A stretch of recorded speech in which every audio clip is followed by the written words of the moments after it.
Morning everyone. Nilakad kami. May hinihintay lang ako. Alam niyo mas mahirap yung ikaw ang naghihintay, no? Kaysa ikaw ang hinihintay. 'Di ba? Yung ang aga-aga mo nag-prepare tapos sumikat na ang araw. Ayan. Wala pa din. Naghihintay pa din ako ng aking kasama. Punta kami ng probinsya. Bisita lang sa mga kamag-anak.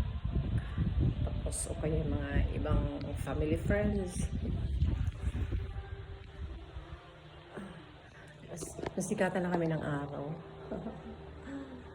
Oh, ayan. Ganda ng panahon sana. Oh. Ganda maglaba. Diba? Yan oh.